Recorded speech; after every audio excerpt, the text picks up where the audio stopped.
Here are a few thoughts about follow-up. So after you've done your greenhouse project, it's no time to sit back and relax. It's time to follow that up with your friends and family, or the audience, or the people who came to your event, whatever you did. So I just want to ask two questions about follow-up. What does it look like personally? And what does it look like as a church family? So first of all, what does it look like personally? What does it look like for you to follow up your greenhouse project? Well, maybe if you wrote a poem, you could ask for feedback on that poem that might lead to conversations. Or maybe if you've taken your friend to an event that you've organised in the car on the way back, a simple question like, oh, what did you think of that? Or have you been to anything like that before? Or if you're doing a talk, maybe you could even ask them to critique it. But then, longer term, how do you follow up?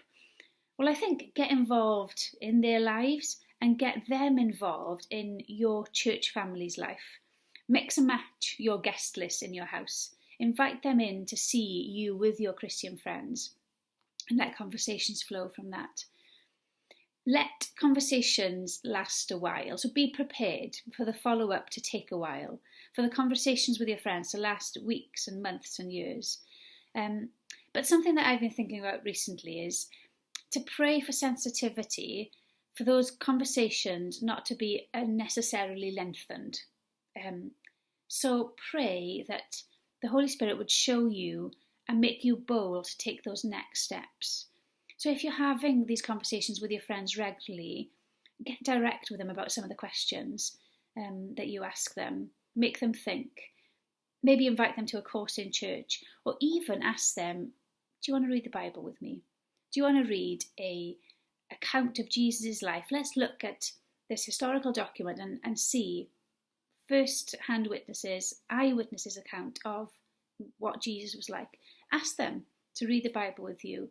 And I've done this a few times myself, read the Bible with non-Christians and with Christians, and I just think it's the best evangelistic tool that we have. It's the best discipleship tool that we have, obviously. Read the Bible with people, ask them.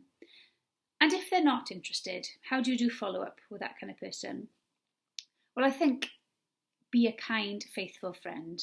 Not cut them off and move on to the next person project, but be a faithful friend to them and pray that God would give you opportunities to speak again with them.